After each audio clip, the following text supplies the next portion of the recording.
Shalom saudara-saudari yang saya kasihi di dalam nama Tuhan kita Yesus Kristus. Mari kita berdoa, kita menyerahkan pendengaran kita di hadapan Tuhan. Bapa yang baik, kami sangat bersyukur kepada Tuhan atas kebaikan pemeliharaan-Mu dalam kehidupan kami. Selama beberapa hari yang sudah kami lalui, saat ini Tuhan kami mahu menyerahkan pendengaran kami di hadapan Tuhan. Roh Kudus menolong kami untuk memahami, mengerti akan apa yang akan kami belajar pada hari ini. Bahkan hamba-Mu Engkau pakai untuk menyampaikan firman-Mu, Roh Kudus yang menolong untuk dapat berkata-kata dengan penuh hikmat daripada Tuhan. Di dalam nama Tuhan Yesus Kristus kami berdoa. Amin. Saudara-saudari, mari kita membuka Alkitab kita di dalam Lukas bab yang ke-6 ayat yang ke-46 hingga ayat yang ke-49. Yang mengatakan, "Mengapa kamu berseru kepadaku, Tuhan, Tuhan, padahal kamu tidak melakukan apa yang aku katakan? Setiap orang yang datang kepadaku dan mendengarkan perkataanku serta melakukannya, aku akan menyatakan kepadamu dengan siapa ia datang, ia dapat disamakan. Ia sama dengan seorang yang mendirikan rumah, orang itu menggali dalam-dalam dan meletakkan dasarnya di atas batu. Ketika datang air bah dan banjir melanda rumah itu tidak dapat digoyahkan karena rumah itu kokoh dibangun.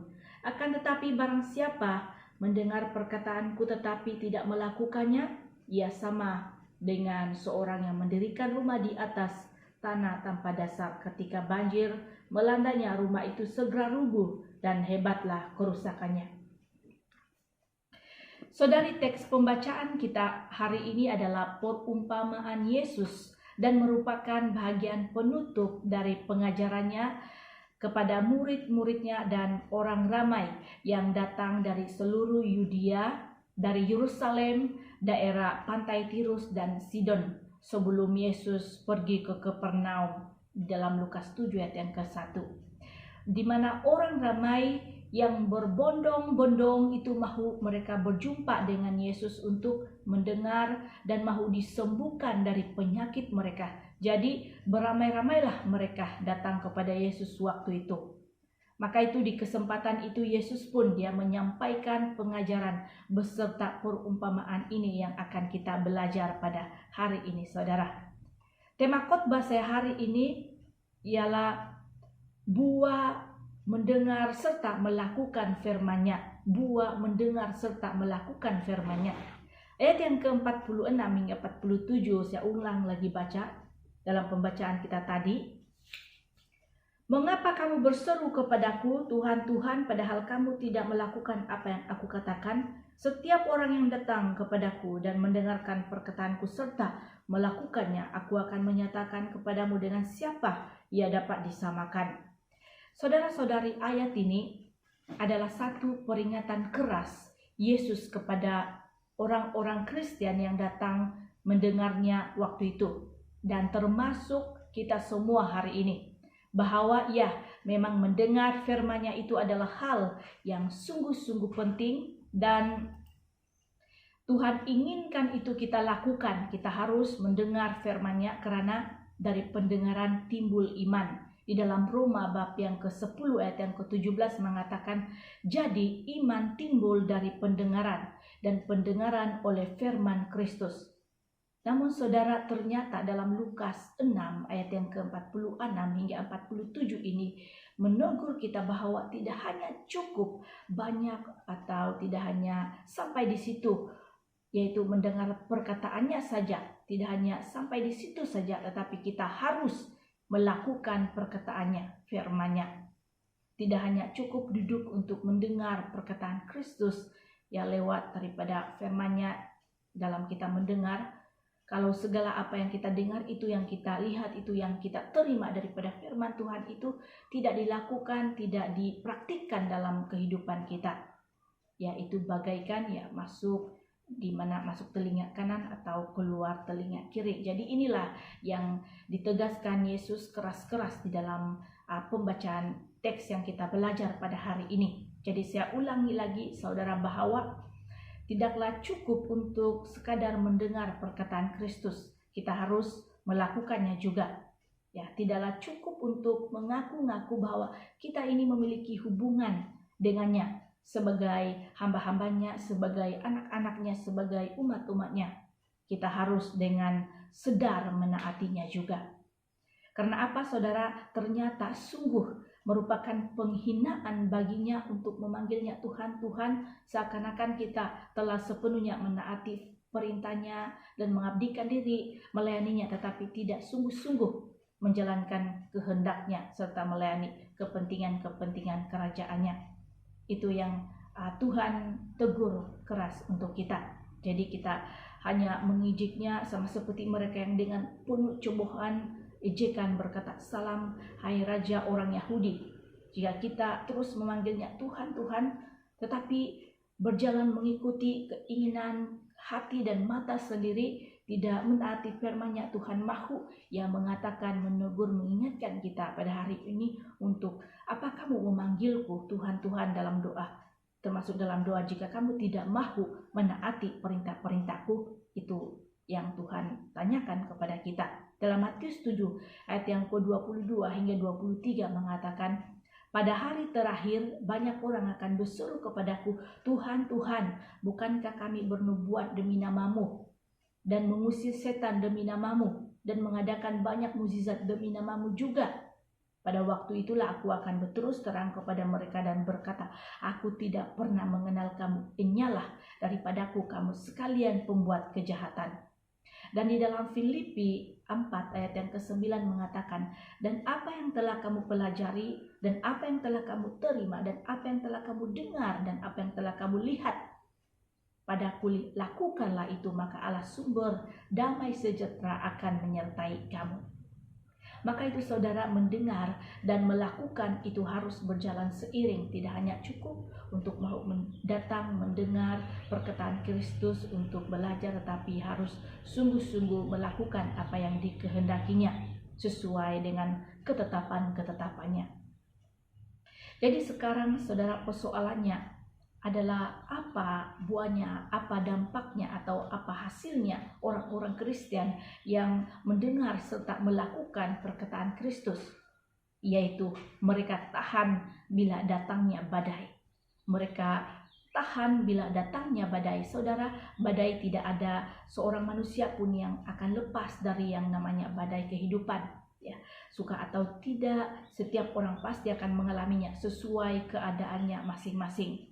Baik dia orang miskin maupun orang kaya, umat Tuhan ataupun tidak, semuanya pasti akan mengalaminya. Sama seperti badai yang tidak akan memilih sasarannya di bumi, demikian juga badai kehidupan tidak akan memilih sasarannya atas manusia.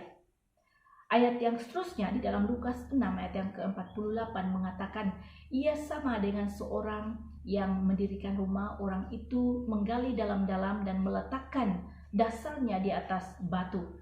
Ketika datang air bah atau banjir melanda rumah itu, tidak dapat digoyangkan karena rumah itu kokoh dibangun.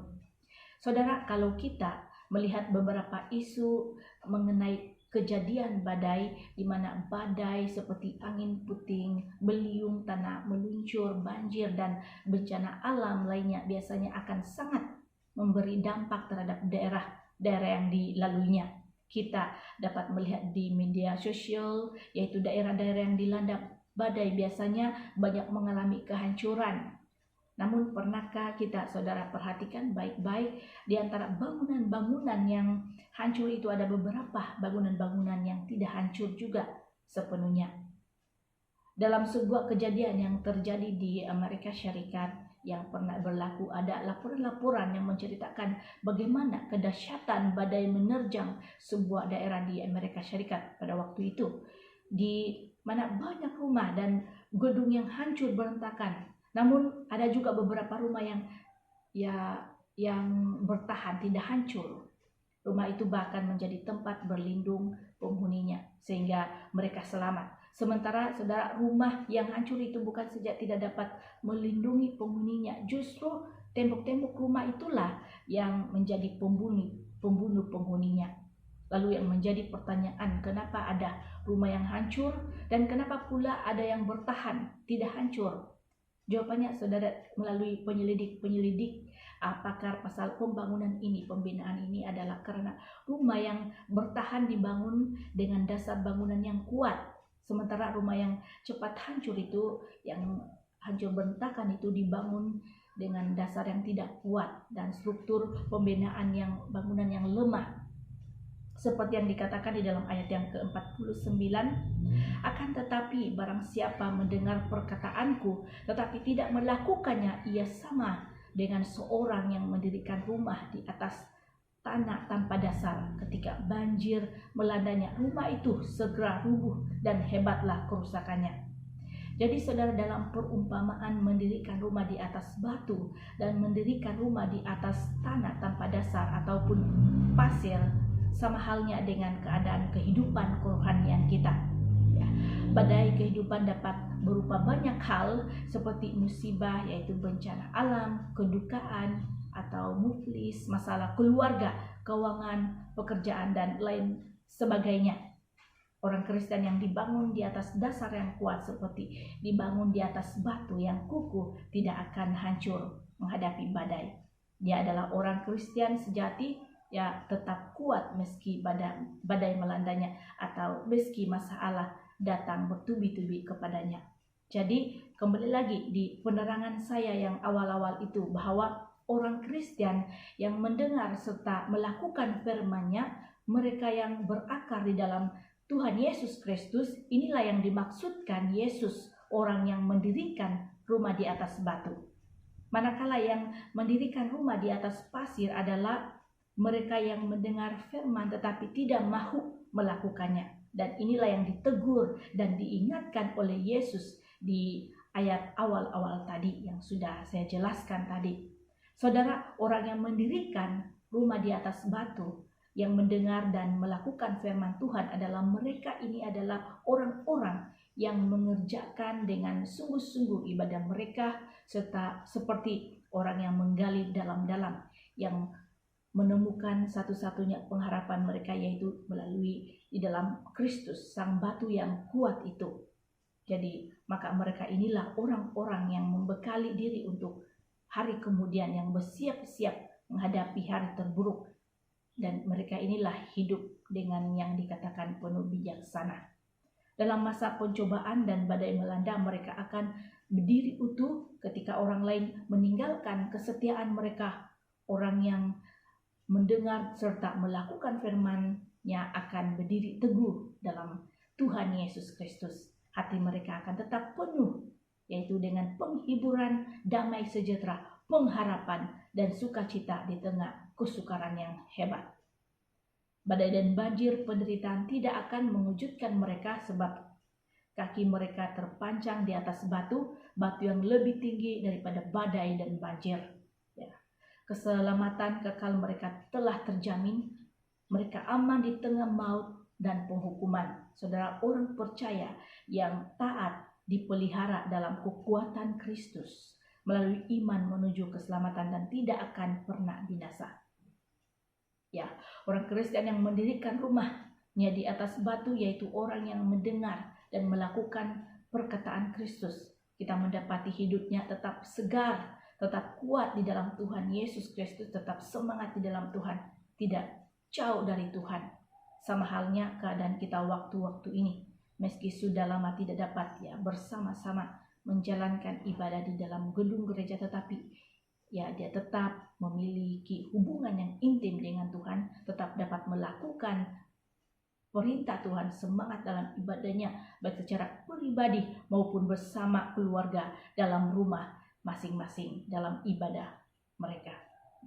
Meski sudah lama tidak dapat berjumpa dengan kawan-kawan seiman, hamba-hamba Tuhan, para pemimpin-pemimpin kerohanian Anda, tetapi dia tetap dapat berdiri teguh, yakin dan percaya bahwa ada pertolongan Tuhan. Bahkan masalah yang datang dan terus bertubi-tubi datang dalam hidupnya malah membuatkan dia semakin kuat, semakin tajam dan terbang tinggi seperti burung Raja Wali. Saudara, orang Kristen yang hidup dalam firman serta melakukan akan senantiasa teguh berdiri karena ia mengerti akan maksud Tuhan, dan ia juga mengerti bahwa badai yang dialaminya itu tidak akan melebihi dari kekuatannya. Dia yakin akan firman Kristus bahwa pencobaan-pencobaan yang kamu alami ialah pencobaan-pencobaan biasa yang tidak melebihi kekuatan manusia, sebab Allah setia, dan karena itu Ia tidak akan membiarkan kamu dicobai melampaui kekuatanmu. Pada waktu kamu dicobai, Ia akan memberikan kepadamu jalan keluar sehingga kamu dapat menanggungnya. Itu dalam 1 Korintus 10 ayat yang ke-13. Saudara, orang yang hidup dalam firman Tuhan adalah orang yang menanti-nantikan dan menaruh harapannya hanya pada Tuhan. Tetap berharap kepadanya bahwa wabah pandemi COVID-19 ini akan berlalu sesuai kehendak dan cara Allah. Dia tidak putus asa berharap pada Tuhan. Ada penyembuhan, ada kebebasan. Saudara, kalau engkau mendapati dirimu seperti yang sudah diterangkan tadi, berarti saudara, engkaulah orang yang tidak akan pernah lelah mengikut Tuhan, yaitu orang yang mendirikan rumah di atas batu. Alkitab mencatat orang seperti ini diumpamakan dengan burung Raja Wali. Di dalam Yesaya 40 ayat yang ke-31 mengatakan, tetapi orang-orang yang menanti-nantikan Tuhan mendapat kekuatan baru. Mereka seumpama Raja Wali yang naik terbang dengan kekuatan sayapnya. Mereka berlari dan tidak menjadi lesu, mereka berjalan dan tidak menjadi lelah. Jadi saudara, burung Raja Wali adalah sejenis burung yang unik karena burung ini tidak pernah takut akan badai. Burung Raja Wali yang menyadari justru dengan badai ia akan dapat terbang semakin tinggi, dia semakin kuat dan semakin jauh. Badai tidak membuatnya hancur dan hilang, justru badai membuatnya itu semakin kuat. Semakin dia bersemangat, semakin dia terbang tinggi. Mari saudara, jadikan badai itu membuat kerohanian kita semakin tinggi, semakin kuat lagi. Jadikan waktu-waktu ini dalam keadaan dunia dilandai badai, yaitu masalah, malah membuatkan kerohanian kita semakin kuat, semakin diasah, semakin terus tinggi. Ini membuatkan kerohanian kita semakin meluap-luap dan juga bersama-sama dengan Tuhan. Saudara, pastikan kita umat Tuhan Yesus Kristus tidak mahu seperti orang Kristen yang kehidupan kerohaniannya dibangun di atas pasir, karena akhirnya akan hancur berantakan seperti jerami dan sekam yang mudah ditiup angin. Dalam ayat 21 ayat yang ke-18 mengatakan, mereka menjadi seperti jerami di depan angin, seperti sekam yang diterbangkan badai. Sekam akan hilang diterbangkan badai. Saudara, sekam adalah kulit dari padi. Sekam hampir tidak memiliki berat mutu atau nilai karena telah kehilangan butir padinya. Itulah sebabnya sekam dengan mudah ditiup oleh angin. Jadi artinya adalah orang Kristen sekam adalah kehidupan yang tidak memiliki mutu kerohanian yang kuat. Dan itulah sebabnya ketika ada angin, ada saja cabaran, masalah, lebih lagi badai, persoalan cabaran hidup, ia akan terbang dan hilang bersama badai tersebut. Seperti rumah yang didirikan di atas pasir juga akan cepat rebah. Bila masalah datang, dia akan mudah tawar hati, cepat, mudah putus asa, mudah tidak sudah percaya dengan janji Tuhan. Dengan mudah meninggalkan Tuhan, mudah tergoda akan hal-hal duniawi yang membuatnya menjauh dari Allah, bebas hidup sesuka hatinya. Jadi saudara, sebagai kesimpulan daripada khotbah saya hari ini, oleh itu saudara, jika kita ingin kuat dalam badai, ingin kuat di dalam menghadapi masalah, hiduplah dalam firman Tuhan, mendengar serta melakukannya. Di dalam Lukas 11 ayat yang ke-28 yang mengatakan, yang berbahagia ialah mereka yang mendengarkan firman dan yang memeliharanya. Mari saudara, milikilah mutu rohani yang kuat. Maka ketika badai datang, kita akan menjadi seperti burung Raja Wali yang akan terbang tinggi, semakin kuat.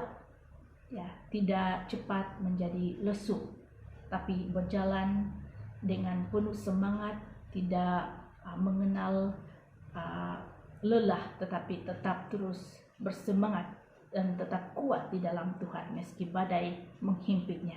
Terima kasih saudara untuk perhatian saudara-saudari. Tuhan memberkati kita. Mari kita berdoa, kita bersyukur untuk firman Tuhan yang sudah kita dengar ini. Terima kasih Bapa atas kebaikan dan juga pendengaran kami lewat firman ini. Dalam firman ini kami dapat melakukan di dalam kehidupan kami. Dan ampunilah kami jika kami selama ini tidak sungguh-sungguh melakukan apa yang Tuhan katakan lewat daripada pendengaran kami. Tolonglah Tuhan, mampukan kami untuk mengerti bahkan melakukan apa yang Tuhan maksudkan di dalam firman-Mu. Terima kasih Bapa, di dalam nama Tuhan Yesus Kristus kami bersyukur. Amin.